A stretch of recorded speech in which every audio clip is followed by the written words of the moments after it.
Aqui dentro do Cidade Total, quero receber aqui minha amiga, a doutora Josiane, mais uma vez. Por favor, doutora. Seja bem-vinda mais uma vez aqui no nosso programa. Prazer imenso recebê-la aqui, viu? Muito obrigada. Ok. Você acompanhou, doutora, a questão do espaço, da entrevista, da matéria, inclusive com a opinião de uma colega sua, né, uma psicóloga, falando da questão da coordenação motora, que traz essa questão do auxílio. Você concorda? É lógico que ela abordou apenas um ponto de vista e a gente vai aqui aprofundar mais detalhes a respeito disso. Enfim, o que os jogos violentos podem trazer em consequência para jovens, crianças e adolescentes? É verdade que a parte cognitiva ela está sendo trabalhada, atenção, concentração, memória, a parte motora também está sendo trabalhada. É verdade, né? Tudo que a gente tem à disposição, né, para desenvolver essa capacidade, né, vai desenvolver. E os jogos, ele tem essa condição para isso. Agora, como a gente não é só questão cognitiva, nem motora, né, nem é só físico, né, tem a questão emocional. Aí na questão emocional a gente tem que pensar um pouco, né? Porque pode ter alguns benefícios, mas também tem malefícios. Principalmente se a quantidade de tempo que a criança, o adolescente ou o adulto fica no programa, né? Na atividade ali, então o tempo também conta muito com relação aos prejuízos, né? Inclusive podendo desenvolver a compulsão, né, para aquele jogo. Então, a gente tem que se preocupar, sim. Um dos prejuízos que eu vejo muito grave, que a moralidade pode ficar comprometida, a questão de certo e errado, né? Porque a gente, na sociedade, a gente precisa lidar com essas questões, né? O que é bom, o que não é, o que pode fazer, o que não pode. Então, tem muita gente que fica muito tempo jogando jogos violentos, que na hora que sai para o mundo real, ele vai analisar uma situação, fica às vezes meio duvidoso para ele aquele julgamento que ele tem que fazer. Então, o desenvolvimento da moralidade, né, que isso começa desde bebê, ficar muito tempo centrado naquilo pode comprometer. E tem outros problemas. Pode mexer com o caráter de uma pessoa. A gente vê, por exemplo, reportagens, já tem universidades americanas. E aí quando você vai pegar, né, na reportagem, não, aquele aluno entrou na faculdade, na universidade, saiu matando todo mundo, alunos, professores, causou um pânico mundial, né, na situação. E aí quando vai apurar o comportamento daquele jovem, se depara com uma situação como essa, mas ele era viciado em jogos, revelam os pais, os familiares. Pode ter uma relação uma coisa com a outra ou não necessariamente? Pode ter uma relação se aquela pessoa já tiver uma tendência ao que a gente chama de um comportamento antissocial. Na verdade, quem dá esse nome é um autor chamado Winnicott. Ele fala do comportamento antissocial, que quer dizer isso, numa determinada época, a criança começa a roubar, começa a desorganizar o ambiente, começa a ser destrutivo, podendo ser violento, podendo até se tornar um psicopata. Agora, a gente tem que analisar porque o jogo em si não é ele que faz isso com a pessoa. Ela já tem que ter na história de vida uma tendência a esse comportamento antissocial. Que isso começa desde quando essa pessoa nasce. A forma como é a história de vida dela, como a mãe cuida, como o pai cuida, isso vai desenvolver uma possibilidade, por exemplo, de ter um comportamento antissocial. Se isso estiver dessa forma, os jogos pode ser uma identificação, pode dar ideias e daí pode chegar até um ato em si. Só que nem muitos pais me perguntam, se fica muito tempo, o que pode acontecer, né? A criança que está ali fica toda hora querendo jogar. A gente tem que ver o histórico anterior, né? O que eu vejo mais, o maior comprometimento é de prejuízo nos relacionamentos, pode tornar uma compulsão, ficar viciado naquilo, ter baixa no rendimento escolar. Agora, lógico, né, que pode ter uma identificação com aquilo se tiver essa tendência.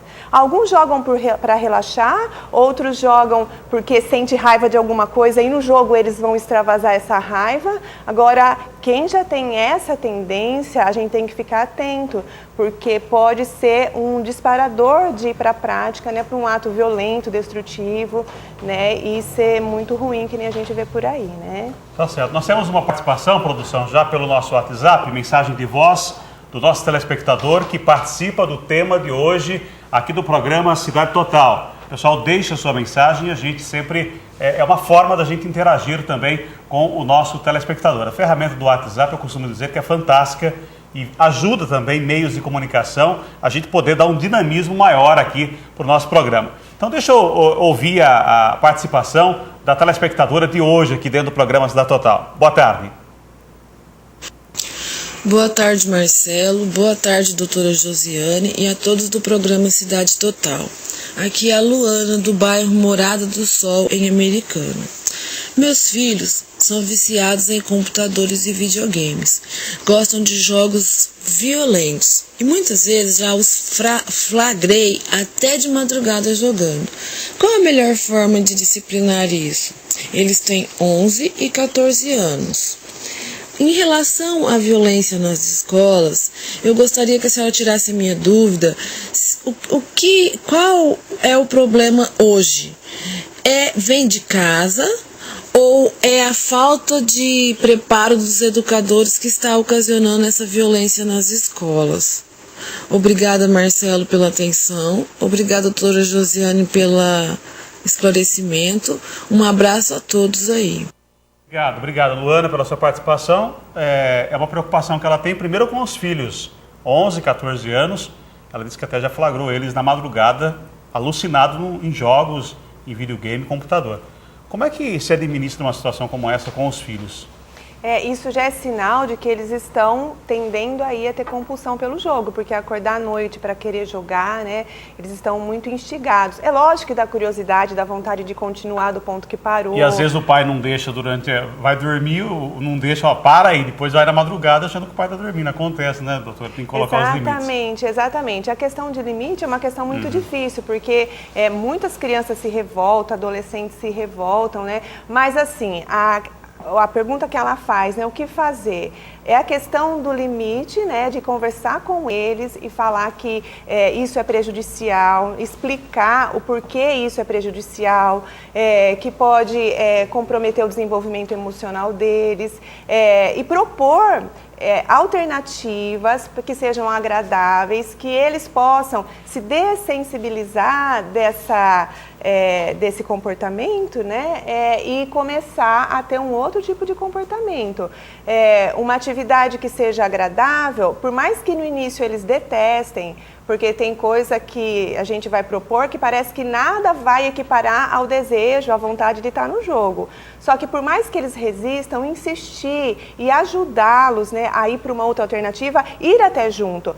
Vamos sair de casa, vamos tomar um sorvete, ter ideias de fazer um jogo junto, vamos sentar na mesa e vamos jogar junto um jogo que seja legal para eles e conversar com eles, fazê-los entender que é perigoso, né, ficar tão assim compulsivo com o jogo e que ideias também eles podem dar para que os pais também possam ir de encontro com a ideia deles para propor uma outra coisa. Em geral são aversivos, vão questionar, mas no fundo, isso eu vejo muito na clínica, eles parecem que não ligam nada para o que os pais falam, mas aquilo fica guardado neles. E eles fazem um esforço para tentar compreender mesmo o que os pais estão querendo dizer e muitas vezes vão propondo ideias para conseguir sair dessa situação. Então, uma boa conversa de amor e ver que a preocupação dos pais é real e que faz sentido, isso pode ajudar. Isso é um tipo de limite também, né? Tá certo. Ela fez uma outra colocação, que é a questão da violência nas escolas.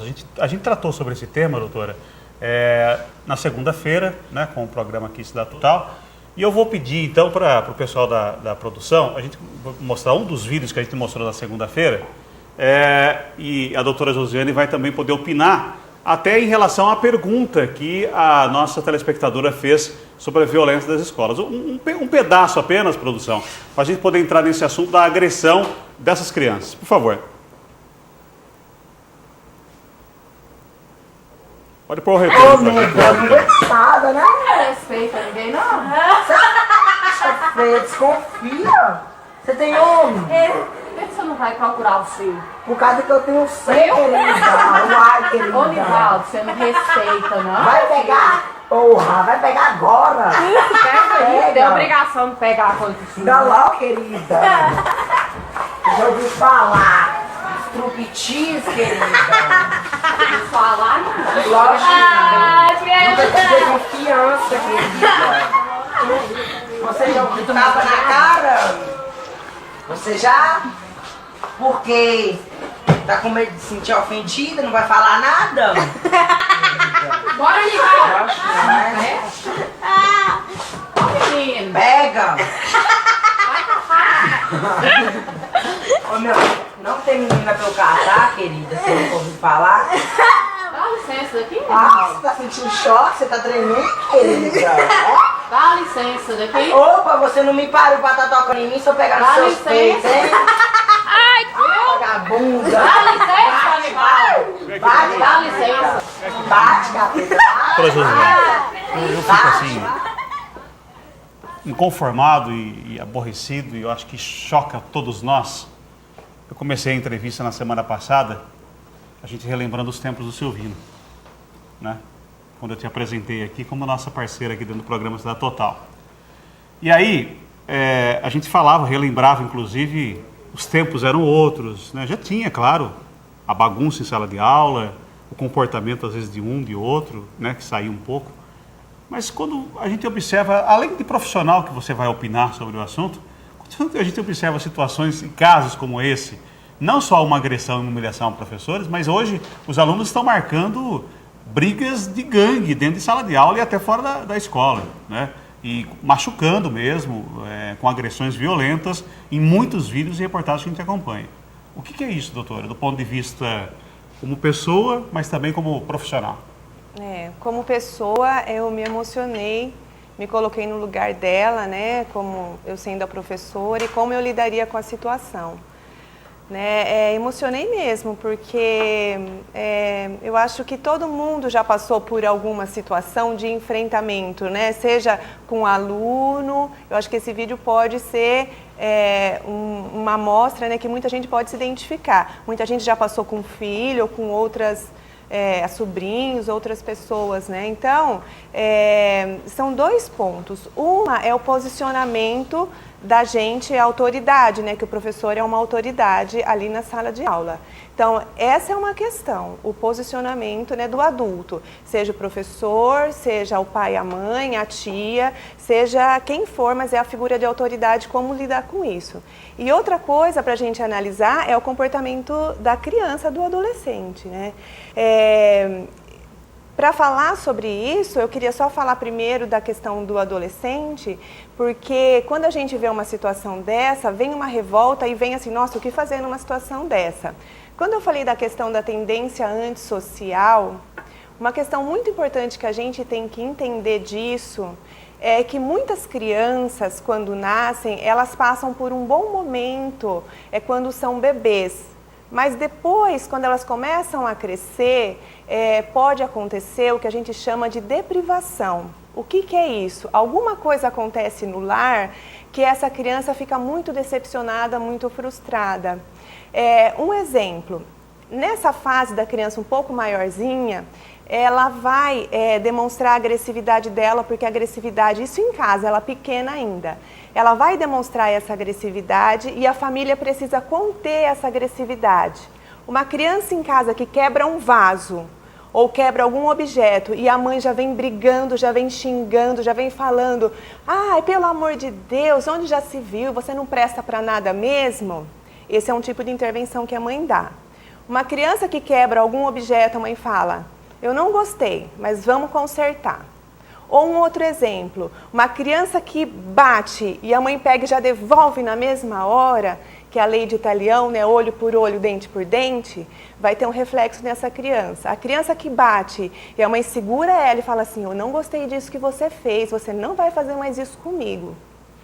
E contém e põe um limite, isso não só a mãe, o pai também, vai ser um outro tipo de desenvolvimento emocional nessa pessoa. Um ambiente onde a mãe não conseguiu conter isso e o pai não teve uma força também, porque a voz do pai, Marcelo, além de ser a voz forte, né, mais forte do que a da mulher, que a voz em si, a entonação é forte, ela é muito importante na questão do limite, porque a presença masculina, né, ela representa muito essa questão do limite e é efetivo mesmo. Se o ambiente não teve isso, a criança não vai ter desenvolvido a confiança, não vai ter desenvolvido a segurança, a agressividade dela vai ficar muito deslocada. O que a gente vê na teoria e na prática também dá para comprovar isso? Que chega nas escolas, eles vão continuar testando essa agressividade em busca ainda de ter esse limite que era para ter tido quando criança. Em busca ainda de ter uma interdição bem firme, que quando não ocorre nem em casa, nem na escola, vai acabar tendo lá na prisão. O limite vai ser a grade para essa pessoa. Né? É como uma pedrinha que a gente joga num lago e vai reverberando, ela vai parar só no limite ali do lago. Então, essa criança precisa sentir ainda a intervenção e ela precisa ainda encontrar uma mãe que a acolhe, uma mãe que a entenda. Quando a gente vê casos que nem esse menino, a gente fala, meu Deus do céu, o que está acontecendo com ele? Nós temos que olhar que tem uma falha, possivelmente tem uma falha na história de vida dele, quando ele estava... Isso geralmente não é a falha de quando bebezinho, porque quando é bebezinho desenvolve outros tipos de problema. A tendência antissocial é um pouquinho depois, quando ele já está um pouquinho maior e quando tem essas falhas no ambiente. Então, o que acontece na escola, que eu acho que daí é o trabalho que nós profissionais podemos ajudar muito, de conversar com esses professores e mostrando essa parte teórica do assunto e ajudar a ter estratégias de contenção. Tanto a violência quanto o roubo, porque o roubo também é um sintoma de uma tendência antissocial. A criança rouba não porque ela quer objeto, porque ela quer encontrar, na verdade, a mãe e o pai. Né? Isso dá até para um outro momento eu explicar melhor, mas na verdade ela não está interessada naquilo, como aquele menino, não está interessado naquela situação em si. Ele está interessado em receber um tipo de compreensão e de receber um tipo de limite. Então eles vão fazendo desesperadamente, desorganizadamente, na esperança, essa é a palavra, na esperança de encontrar alguma coisa que os ajude. Quando essa criança, esse adolescente é entendido nisso, se está em tempo ainda, ele pode parar de ter esse comportamento. Inclusive tem crianças que param de roubar quando elas são entendidas nesse sentido. Então tem que ter um trabalho com toda a equipe, porque hoje em dia cada vez mais está tendo esse comportamento que me faz pensar que cada vez mais tem lares onde não estão fazendo essas intervenções de forma adequada, né? Pai e mãe está se perdendo muitas vezes em como fazer, então a gente tem que trabalhar a prevenção com os pais e o trabalho com os professores também. Mas é muito importante que a gente entenda a situação. Quando a gente entende a gente como profissional e a gente sabe a estratégia que tem que ter na hora, aquela situação pode ser resolvida, Marcelo. Então, em relação ao que a nossa telespectadora perguntou, ela fez uma pergunta, de quem é a culpa? É da mãe? É da escola? É muito complexo isso para se responder de uma forma assim... Na verdade, começa com mãe e pai. Porque a tendência antissocial... Já disse que a educação vem do berço, né? Exatamente, ela começa lá atrás. E depois a sociedade precisa entender esse funcionamento, que eu acho que a nossa sociedade carece muito de compreensão sobre o assunto. Isso precisa ser feito multiplicadores desse tipo de compreensão para que as nossas escolas possam conter mais esse tipo de situação. Porque eu vejo que muitos professores ficam sem saber o que fazer. Então, a compreensão teórica de gente que já vivenciou isso, que já escreveu sobre isso, já teve intervenções sobre isso, a gente compreender tudo isso ajuda no trabalho desses adolescentes, que no fundo é uma esperança deles conseguirem ser amados e terem limites. Se isso não é feito, Marcelo, vai para a delinquência, daí pode ir para uma psicopatia e daí fica muito difícil lá na frente salvar, porque daí já